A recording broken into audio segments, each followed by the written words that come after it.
हाल ही में एयरफोर्स के 2024 के रिजल्ट्स ने पूरे देश में उत्कर्ष का नाम रोशन किया है। टॉप 10 रैंक्स में 5 रैंक होल्डर्स आपके अपने सिलेक्शन फैक्ट्री उत्कर्ष ने दिए हैं।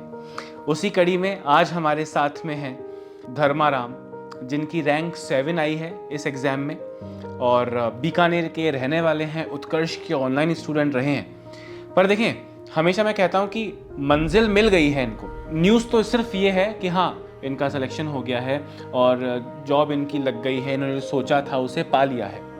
पर आप जो तमाम स्टूडेंट्स इस इंटरव्यू को, इस बातचीत को देखने वाले हैं, इस 10 से 15 मिनट के सेशन को देखने वाले हैं, उनके लिए वो मंजिल मिलना इम्पॉर्टेंट नहीं है। उनके लिए इम्पॉर्टेंट है कि मंजिल मिलने से पहले तक का सफ़र हो सकता है, अभी जब इनसे बात करेंगे तो हो सकता है उस सफलता तक के सफ़र में कुछ असफलताएं भी शिरकत करके गई हों। तो कैसे उन असफलताओं से पार पाया धर्मा ने, और कैसे इनके परिवार को कैसा महसूस हुआ, परिवार से कितना सपोर्ट था, स्कूल एजुकेशन का कितना इम्पैक्ट इनके इस कॉम्पिटिटिव एग्ज़ाम के सिलेक्शन पर रहा है, कहाँ से इनकी स्कूलिंग हुई है, उत्कर्ष का उसमें कितना योगदान है, और ये आप लोगों के लिए क्या स्पेशल मैसेज लेकर आए हैं, ये सारी चीज़ें हम करेंगे। तो सारे देखने वाले स्टूडेंट्स की तरफ से धर्माराम, आपको सबसे पहले तो बहुत बहुत बधाई। मुझे पता है सिलेक्शन भी अपने आप में एक बहुत बड़ी बात है, पर रैंक के साथ सिलेक्शन पाना बहुत ज़्यादा मोटिवेटिंग होता है, बहुत ज़्यादा खुशनुमा होता है। तो मैं शुरुआत जहाँ पे सब एंड हुआ है वहाँ से शुरुआत करता हूँ। तुम्हें कितनी उम्मीद थी कि, मुझे लगता है पेपर दे के आए होगे, फिर फेज़ 2 दे के आए होगे, तो पता होगा कि सर अच्छा गया था, मतलब सिलेक्शन हो जाएगा, ये तो अंदाज़ा होगा। नहीं, ये कोई अंदाज़ा सर, पहली बार एग्ज़ाम दिया था ना, तब तो लग रहा था हो जाएगा। पहली बार एग्ज़ाम दिया था, मतलब ये पहला अटेम्प्ट नहीं था? नहीं था। ओके। पहले अटेम्प्ट में तो लगता था हो जाएगा, फिर उसमें रह गया 5 नंबर से। कब की बात है ये? 2022, जब 2022 में आपका पहला अटेम्प्ट था? अग्निवीर वायु आया था। ओके, ठीक है। उसमें मैं रह गया। सेकंड दिया, उसमें मेरा मतलब आप कह रहे हो कि फर्स्ट अटेम्प्ट में ज़्यादा कॉन्फिडेंट था? ज़्यादा कॉन्फिडेंस। वो कहावत नहीं है, थोता चना बाजे घड़ा वाली, हाँ, कि मतलब नहीं पता होता है कि कंपटीशन कितना होता है और कैसे, कुछ जानते नहीं है, तब कुछ सीख लेते हैं ना, तो लगता है हम ओवर कॉन्फिडेंट हो जाते हैं, कर लेंगे। और उसमें रह गया। उसके बाद सेकंड अटेम्प्ट आया, उसमें मैंने 37 नंबर गेन कर लिए, फिर भी उसकी कट ऑफ 40.5 पे लग गई, तो उसमें भी रह गया। फिर कुछ टूट गया, कुछ उम्मीदें थी, तो अगले अटेम्प्ट में और लग गया। एयरफोर्स का एक शेड्यूल है कि साल में 2 वैकेंसी आती है, 2 वैकेंसी एक निकल गई तो उसकी जस्ट अगली उम्मीद बन जाती है। मतलब पढ़ाई छूटती नहीं है, बीच में ब्रेक आने का कारण नहीं होता है। एक का गया तो दूसरा तैयार है। और ये भी अच्छा हुआ कि आपका ये थर्ड अटेम्प्ट था, चौथा अटेम्प्ट था, और 2 साल में ही 4 अटेम्प्ट्स हो गए, तो पढ़ाई में निरंतरता रहती है। नहीं तो कुछ वैकेंसीज़ जो आमतौर पे स्टेट और सेंट्रल की जो वैकेंसीज़ हैं, कभी 2 साल बाद में आती है, कभी 3 साल बाद में आती हैं। रेलवे जैसे एग्ज़ाम आपने बताया है, स्टेट की तैयारी करते हैं लोग, पटवारी की, LDC की, जिनका कोई सिस्टम नहीं है, तो वहाँ पे मैं अभी फेल हो गया हूँ, तो मुझे नहीं पता है कि अब मेरे पास अगला मौका कब आएगा। कंटिन्यूटी नहीं रहेगी। तो ये कंटिन्यूटी तो कहीं ना कहीं आपकी सफलता में एक इम्पॉर्टेंट, कंटिन्यूटी मेजर रोल है सर। बिल्कुल बिल्कुल, कंटिन्यूटी ज़रूरी है। कंटिन्यूटी, मेहनत और लगन सिलेक्शन ज़रूर देती थी। एक बात बताओ, पहला अटेम्प्ट फेल हुआ, यस सर, घर परिवार में कौन कौन है, और ये एयरफोर्स में जाना है, ये कहाँ से थॉट आया कि नहीं मुझको अब एक ऐसी डिफेंस की जॉब चाहिए? घर में आप, ऐसे घर में कौन कौन है आपके? घर में मम्मी है, 2 भाई है, एक सिस्टर है। 2 भाई, छोटे बड़े? बड़े हैं दोनों भाई, और दोनों भाई बड़ी, सिस्टर भी बड़ी हैं। मैं सबसे छोटा। आप सबसे छोटे हैं। पिताजी नहीं है। ओके, पिताजी का डेथ हो गई। ओके, तो फिर तो परिवार की स्थिति पिताजी के ना जाने की वजह से बहुत डाउन हो गई। तो फिर वो आर्थिक स्थिति को आपने, देखें मतलब अब आप जब सेलेक्ट हो गए ना, तो लगता है कि हाँ क्या हो गया, आर्थिक स्थिति ख़राब है, तो बहुत लोग की होती है, ये होता है वो होता है, पर जिसने वो जिया है बिना पिताजी के सपोर्ट के, पूरा परिवार कैसे चला, और आपकी स्कूलिंग कहाँ से हुई है, कैसे हुई है? स्कूलिंग सर 10 तक तो प्राइवेट स्कूल से हुई थी, ग्रामीण से, गांव में, आपके गांव में। आपके गांव का नाम नहीं बताया आपने? कोचोरातुनी, बीकानेर जिले में ही था। बीकानेर का तो मुझे पता है। अच्छा, तो स्कूलिंग आपकी 10th मतलब पूरे थ्रू आउट 12th गाँव में ही हुई है? गाँव में। ओके, 10वीं तक प्राइवेट स्कूल में, और उसके बाद में सरकारी स्कूल में। कुछ जिम्मेदार हो गए थे, समझदार हो गए थे, तब सरकारी में चले गए। ओके, तो सडनली डिफेंस क्यों? मतलब पटवारी क्यों नहीं?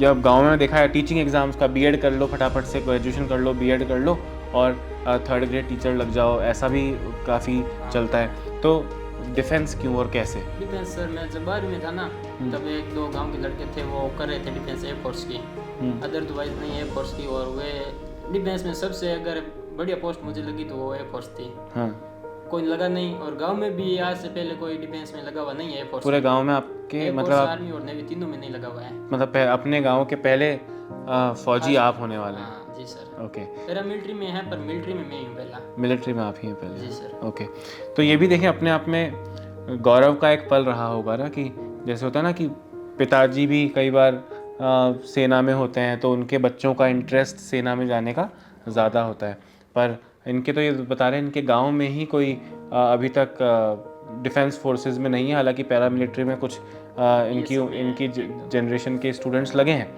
तो डिफेंस का जब आपके मन में आया, घर वालों का क्या रिएक्शन था कि हाँ डिफेंस की तैयारी करनी तो करो, या वो कह रहे थे नहीं डिफेंस की तैयारी नहीं, तुम्हें इसकी तैयारी करनी चाहिए? नहीं, घर वाले तो वैसे तो ज़्यादा पढ़े लिखे हैं नहीं, इससे परिचित नहीं है, तो उनसे जो चाहे वो करो।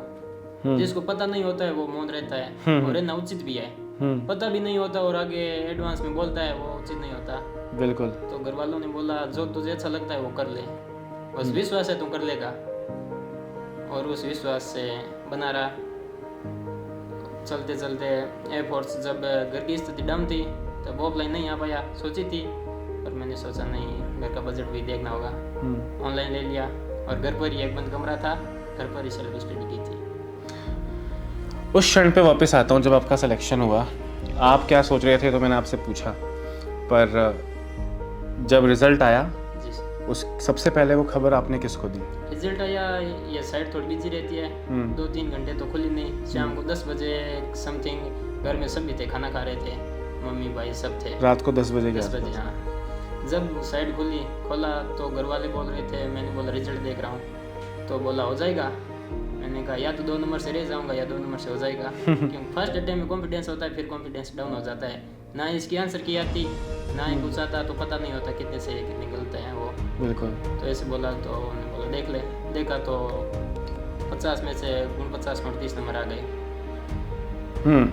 तब लगा हो जाएगा, और फिर तभी मैंने उम्मीद कर ली थी कि टॉप 10 रैंक आ जाएगी सिलेक्शन के साथ ही। तब से लगा रहा। फिर फेज़ 2 का आया। फेज़ 2 भी एक बार सोचा था, उत्कर्ष लाल जो अटेम्प्ट था ना, उसमें मैं आया था। उत्कर्ष इससे पिछले वाला अटेम्प्ट जो था आया था, संडे का बंद। अच्छा, आप ऑनलाइन स्टूडेंट तो रहे हैं लंबे समय से, पर फेज़ 2 के लिए आप इससे पहले वाले अटेम्प्ट में आए थे यहाँ आया था? पर संडे होने की वजह से डिफेंस बंद था, तो बाहर घूम फिर के चला गया वापस। उससे उस अटेम्प्ट में रह गया, वरना उसमें भी होने की संभावना थी। फेज़ 2 में रहा था। पिछली बार आपके कितने मार्क्स आए थे फेज़ 1 में? 42। इस बार 49.38। अरे वाह। अब ये अच्छा, आपको अपने चारों अटेम्प्ट के रिटर्न के मार्क्स याद हैं क्या? जी सर। कितने? फर्स्ट में 28, 50 में से 28 और 33.5 पे कट ऑफ लगी थी। अच्छा, ठीक है। और सेकंड में 37, 40.5 पे कट ऑफ लगी थी। अरे पहली बार आपने बताया 27, 28, तब कट ऑफ थी 33। फिर आप लाए 37, तब कट ऑफ थी 40.5। फिर थर्ड की कट ऑफ 33.5 पे लगी, और मेरे 42 थे। थर्ड में आप रिटर्न तो क्लियर कर गए थे, क्वालिफाई हो गया। ठीक है। 42.5 मार्क्स लाए थे आप तब जी। ओके, पर फेज़ 2 में रह गए। फेज़ 2 में तो ये पहली 2 असफलताएं एक जैसी थी, एक जैसी। तीसरी में उम्मीद काफ़ी बढ़ने के बाद असफल हुए थे। तो फर्क था पहले दूसरे में असफलता का और तीसरी असफलता में? आप कुछ मेंटली आपको कुछ फ़र्क लगा, अपने इमोशंस में कुछ फ़र्क लगा, या आपको लगा कि भाई फेल तो फेल ही है, नहीं हुआ तो नहीं हुआ, चाहे वो फेज़ 1 हो चाहे फेज़ 2 हो? नहीं सर, खास तो नहीं था, पर मैंने सोचा वहाँ पे मुझे निकला गया ना, मैंने सोचा कुछ नहीं है, फोर्स हमारे लक में नहीं है, मेहनत हमने कर ली, कोई मन में खोट नहीं है, जी तोड़ की मेहनत कर ली, नहीं हुआ तो उसके लिए मरा नहीं जाता, और मिलेगा कुछ, इनसे बेहतर मिलेगा, ये सोच के वहाँ से निकल गया। चेन्नई था मेरा फेज़ 2, वहाँ से घर आ गया, फिर वापस लग गया। तब मेरा SSC GD का हो रखा था, फिजिकल मेडिकल सारे हो गए, फाइनल मेरिट में 2 नंबर से रह गया था। 113 पे मेरिट लगी, मेरे 111 थे, वहाँ पे रह गया। तो वहाँ पर एक बार थोड़ी उम्मीद टूटी, घर वालों ने पूछा क्या हुआ। गाँव में 1-2 जने का हुआ ना, तब उसने भी थोड़े गांव में माहौल हो गया, और मेरा भी नाम था मेडिकल तक, तो घर वालों से पूछा उसका क्या हुआ, नहीं हुआ, तब थोड़ा एक बार डाउन हो गया। मतलब आप देखें कि मतलब टॉप 10 रैंक्स में इनकी रैंक है, चौथा अटैम्प्ट था। मैं ऐसे सैकड़ों स्टूडेंट्स को जानता हूँ जो पहले अटैम्प्ट के बाद, दूसरे अटैम्प्ट के बाद में कोई ना कोई कारण मन से अपने जीवन में एक बांध लेते हैं कि मैं इस कारण से आज पढ़ाई छोड़ रहा हूँ या कोशिश करना छोड़ रहा हूँ बस। पर आपको, मुझे लगता है कि एक चीज़ आपको हमेशा ध्यान रखनी चाहिए। 2 पंक्तियाँ मुझे याद आती हैं कि जब तक ना सफल हो नींद चैन को त्यागो तुम, संघर्ष का मैदान छोड़कर मत भागो तुम, कुछ किए बिना ही जय जयकार नहीं होती और कोशिश करने वालों की कभी हार नहीं होती। और जिसका एक एग्जाम्पल आपके सामने बैठे हैं। देखें, जब स्टूडेंट पढ़ाई छोड़ देता है, पहला कारण तो उसका फेलियर है जो इनको भी फेस करना पड़ा। दूसरा कारण आर्थिक स्थिति होता है कि सर अब नहीं लगता है मुझे कि मैं कुछ कर पाऊंगा और मुझे कुछ काम धंधा कर लेना चाहिए, मेरी आर्थिक स्थिति बहुत बेकार है, मैं शहर में जाके पढ़ाई नहीं कर सकता हूँ या मेरे पास संसाधन नहीं है, एटसेट्रा एटसेट्रा। तो मुझे लगता है कि इस वीडियो को देखने वाले 95% लोग की आर्थिक स्थिति शायद धर्माराम से बेहतर होगी, जिनके जन्म के कुछ बाद ही पिता का साया सर पे से हट चुका था, 2 बड़े भाई हैं, 1 बड़ी बहन है इनकी। माँ ने किस तरह जीवन व्यापन पूरे परिवार का किया होगा वो अपने आप में एक अलग कहानी है, उसके बारे में भी इनसे ज़रूर बात करेंगे। पर अल्टीमेटली आप देखो कि कोई भी लक्ष्य बड़ा नहीं, हारा वही जो लड़ा नहीं। कोशिश करे, बीच में एसएससी जीडी का एग्ज़ाम भी दिया, पर अल्टीमेटली ठाना हुआ था कि भैया अपने को एयरफोर्स चाहिए, तो वो एयरफोर्स उन्होंने प्राप्त कर ली। अपने गांव का पहला व्यक्ति जो डिफेंस फोर्सेस में गया है, तो एक बार दिल से सल्यूट है धर्माराम तुमको। मैंने अभी जो बात कही कि आर्थिक स्थिति के बारे में क्या याददाश्त है आपकी, जब आप पिताजी को तो आपने लगभग शायद ना के बराबर ही देखा होगा, याददाश्त में भी नहीं होगा आपके पिताजी कैसे थे। तो आर्थिक स्थिति किस तरह घर की रही और कैसे मम्मी ने, फिर आपके भाई आपसे बड़े हैं तो उन्होंने भी पिछले कुछ वर्षों में सपोर्ट किया होगा, तो वो जितना आपको याद आ रहा है आर्थिक स्थिति, जो संघर्ष आपके परिवार ने किया, वो अगर ज़रा आप बता पाएँ तो। 12 तक तो बड़े भाई भी पढ़ रहा था, एमए कर रहा था, बीए में, और वो मुझसे बड़ा है, बीच वाला। कितने बड़े हैं आपसे? 2 बड़े हैं, एक तो बड़ा और एक बीच वाला। बीच वाला मेरे साथ था, मेरा क्लासमेट था। अच्छा, लगभग बराबर की उम्र है मतलब। ओके, हम दोनों साथ में थे। तो बड़ा वाला जो सबसे बड़े वाले हैं वो कितने बड़े हैं आपसे? वो लगभग 4-5 साल। 4-5 साल बड़े हैं। ओके। वो एमए कर रहा था, जब हम 12वीं में थे वो 5 साल हो गए। तब कुछ सपोर्ट नहीं मिला, तब गवर्नमेंट स्कूल से हमने कर ली 12 तो वहाँ से निकले। तो फिर ये जब भैया कमाने लगाया, आप जब 11-12 तक थे, तब तक कैसे घर का खर्चा पानी चलता था? तब तक तो वैसे कुछ मम्मी काम कर लेती थी और कुछ गवर्नमेंट की सहायता मिल जाती है अभी योजनाओं से, जैसे पढ़ाई के लिए पालनहार की सुविधा है और पेंशन वगैरह वो अलग सुविधा है। और उनसे पहले जब मैं 7वीं-8वीं क्लास में था तब तक तो दादा के गरीब पर थे, वहाँ से हो जाता था। 7वीं के बाद हम अलग हो गए, फिर माँ नहीं उठाया वो। ओके। और बड़ा भैया ने। हाँ, तो आपने बताया कि एयरफोर्स के बारे में आपने 12वीं करते हुए ऐसे लोगों को चर्चा करते हुए सुना कि ऐसे एयरफोर्स का कोई एग्ज़ाम होता है, एक्स ग्रुप होता है, वाई ग्रुप होता है, वगैरह वगैरह। मतलब एयरफोर्स का आइडिया वहाँ से आया, वहाँ से तय किया कि मुझको एयरफोर्स में जाना है। उत्कर्ष मेरा एक अच्छा साथी बन सकता है, ये थॉट कब, कैसे, कहाँ आया? और उत्कर्ष, आप ऑफलाइन आना चाहते थे, आप पिछली बार फेज़ 2 के लिए आए भी थे, पर ऑनलाइन आप उससे पहले भी उत्कर्ष से ऑनलाइन उत्कर्ष ऐप के माध्यम से पढ़ रहे थे। तो ऑनलाइन पढ़ते हुए ऐसा लगा कि यार ऑफलाइन नहीं पढ़ पा रहा हूँ, तो ऑनलाइन से तो मेरा सिलेक्शन नहीं हो सकता। नहीं सर, ऑनलाइन मुझे बेटर लगा। ऑफलाइन 11-12 क्लासें पढ़ी थी उनसे, और ऑनलाइन तो बहुत ही अच्छा लगा क्योंकि एक तो टाइम वेस्ट नहीं होता, अपनी सुविधा से पढ़ सकता हूँ। अपनी सुविधा से, मतलब मुझे अगर मेरी कुछ दिनचर्या में मजबूरियाँ भी हैं कि मैं उस टाइम कोई, जैसे कई लोग काम धंधा करते हुए पढ़ाई करते हैं, कुछ लोग खेती करते, भाई दिन में खेत जाना है तो भी पढ़ाई तो करनी है, तो अपनी सुविधा से आप किसी भी समय पढ़ सकते हैं। मतलब ऑनलाइन एजुकेशन क्रांतिकारी तो रहा है, और मुझे लगता है कि आपने भी फील किया होगा कि लगभग सब, खासकर राजस्थान और खासकर ग्रामीण परिवेश के जितने भी विद्यार्थी हैं, और सिर्फ राजस्थान ना बोल के अगर मैं पूरा उत्तर भारत बोलूँ, पूरा हिंदी भाषी भारत बोलूँ, तो लगभग सभी विद्यार्थी जो शहरों में जाकर, बड़े शहरों में जाकर महंगी कोचिंग्स और कोचिंग का ही खर्चा नहीं है धर्मा। कोचिंग का तो चलो 10-15-12 हज़ार रुपये कुछ फीस लगता होगा, पर अगर आप 4-5-6 महीना कहीं पढ़ रहे हो वो लाख रुपए का खर्चा होता है। रूम का, खाने पीने का, वो सारा खर्चा है जो मुझे लगता है कि कमर तोड़ सकता है। आर्थिक स्थिति जिनकी कमज़ोर है उनकी कमर तोड़ सकता है, साथ में घर का भी काम का नहीं होता। हाँ, अब घर पे था तो घर का भी काम होता था। टाइम बहुत होता है पढ़ने के लिए, बहुत होता है। 24 घंटे में से अगर हम अच्छी तरह 8 घंटे भी दे देना तो बहुत अच्छी पोस्ट ले सकते हैं। बिल्कुल। तो तुम्हें बता पूछा था उत्कर्ष के बारे में, किससे सुना था? उत्कर्ष जब मैंने 1-2 जनों से पूछा कि कोचिंग करनी है और एयरफोर्स की करनी है, क्योंकि 12th से निकला था, कुछ ज़्यादा जानकारी थी नहीं, और कॉम्पिटिटिव एग्ज़ाम के लिए कोचिंग तो मेन रोल करती है। तो किसी से पूछा तो उन्होंने बोला उत्कर्ष दिस इज़ बेटर। मैंने वहाँ से निकला, फिर मैं सीकर गया 1 महीने। वहाँ पे गया तो वहाँ 1-2 कोचिंग देखी, मुझे अच्छा नहीं लगा। फिर वहाँ पे मेरा साथी था, उसने बोला ऑनलाइन उत्कर्ष से ले ले, यहीं पर ले ले। वहाँ पे 1 महीने ऑनलाइन ली, वहाँ से फिर घर आ गया। फिर तुम्हें लगा जब ऑनलाइन ही पढ़ना है तो अपना घर ही ठीक है। ठीक है, घर वालों के भी काम आऊँगा और पढ़ाई का टाइम में निकाल उत्कर्ष साथ है हमारे, और खर्चा कुछ लगेगा नहीं और नौकरी भी मिल जाएगी। अभी तुमने बताया कि ऑनलाइन मुझे ज़्यादा बेटर लगा क्योंकि मैं उसको अपनी सुविधा से पढ़ सकता था। क्या टाइम टेबल फॉलो किया तुमने अपनी तैयारी के दौरान, मतलब खासकर 2 साल और खासकर इस वाली भर्ती में जिसमें तुम्हारा अंतिम रूप से चयन हुआ है, तुम टॉप 10 में तुम्हारी रैंक आई है, ये समय में तुम्हारी दिनचर्या डेली रूटीन क्या रहता था? कब उठते थे, कब पढ़ते थे? फिजिकल की तैयारी शायद साथ साथ ही फेज़ 2 की तैयारी, फिजिकल की तैयारी भी करते रहते हैं? तो सर की नहीं थी, ग्रामीण था, खेत का काम करता हूँ वैसे। अभी 4 महीने बारिश होगी तो खेत में काम करता हूँ दाप के। कोई टेंशन नहीं है, ये नहीं मेरा हाथ देख लो, लगते हैं पढ़ाई की वजह। ये आपका वो हाथ देख के मुझे सनी देओल का डायलॉग याद आ रहा है, ये मजदूर के काते हत्या, है ना? क्या लोहे को पिघलाकर उसका आकार बदल देते हैं। तो आपने लोहे का आकार बदला ना हो चाहे, पर आपने तैयारी का आकार बदला है, अपनी तकदीर का आकार बदला है। और जो कहते हैं ना कि एक नौकरी पूरे परिवार की दशा और दिशा को बदल सकती है। जी सर, मैं एक ही चिराग था, क्योंकि वो तो दोनों ही छोड़ दी थी, पढ़ाई में ज़्यादा एक्सपीरियंस नहीं थी, और दीदी वह ससुराल चली गई। मैं एक ही चिराग था घर का, तो मुझे लगा तो नौकरी तो लेना ही है। तो उसके लिए अभी अगर 12 महीना अच्छी तरीके से कर लूँगा तो अभी हो जाऊँगा, नहीं तो नौकरी तो लेना है। आगे 5 साल फिर के लेंगे तो भी लेनी है। बिल्कुल, तो उसके लिए मैंने बिल्कुल।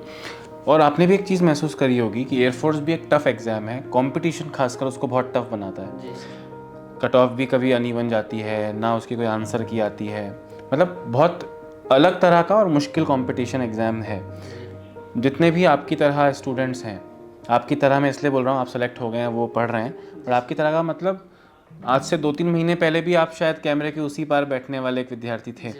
तो उनके लिए आपके पास क्या मैसेज है कि तैयारी किस तरह करनी चाहिए, डेडिकेशन किस तरह अपना कंटिन्यू करना चाहिए, जितनी भी समस्याएं आपके जीवन में आई उन समस्याओं से पार पाके किस तरह आगे बढ़ना चाहिए, ये एक मैसेज अगर आप सारे देखने वाले स्टूडेंट्स को दे सकते हैं? तैयारी करने के समय सबसे पहला सर मैच्योर होना पड़ता है, न कि किसी के दबाव में पढ़ना, अपने दबाव में पढ़ना कि हमें नौकरी लेनी है। हाँ, मतलब घर वालों का प्रेशर है या नहीं है वो अलग चीज़ है, कि मुझको सेलेक्ट कि भाई तेरी नौकरी लगनी चाहिए, तेरी नौकरी लगनी चाहिए, ऐसा नहीं है। आप में खुद में अंदर से अगर वो फील आ रही है कि मुझे नौकरी लगना है, हाँ, तो वो घर वाले का प्रेशर होता है ना, वो कभी नौकरी नहीं दिलाता।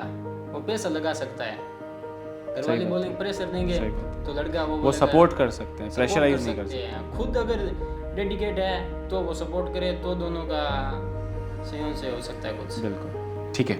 उत्कर्ष के साथ की यात्रा को अगर मैं आपसे 2 लाइन्स में अगर मैं पूछूं कि उत्कर्ष का सफ़र, उत्कर्ष के साथ आपको कैसा लगा, उत्कर्ष से ऑनलाइन पढ़ के आपको कैसा लगा, उत्कर्ष के टीचर्स के बारे में आप अगर कुछ कहना चाहें? उत्कर्ष की फैकल्टी तो बहुत बढ़िया सर, अतुलनीय है, जिसकी कोई तुलना नहीं हो, अपने आप में बहुत बढ़िया है। कुमार गौरव सर जो सुबह क्लास लेते हैं, वो क्लास तो मैंने जब तैयारी की थी तभी से परमानेंट है, अभी तक लेता था, क्योंकि वो रिवीजन के लिए भी बेस्ट है और करंट अफेयर के लिए भी बेस्ट है, दोनों के लिए। इसीलिए मेरे जीके में अब की बार 8 क्वेश्चन थे, 8 के 8 सही है। जीके में आउट ऑफ आउट करना बहुत बड़ी बात होती है। मैथ, रीजनिंग, इंग्लिश हो सकता है, जीएस में नहीं होते। उसमें वे मैथ्स में भी मेरे आउट ऑफ आउट है।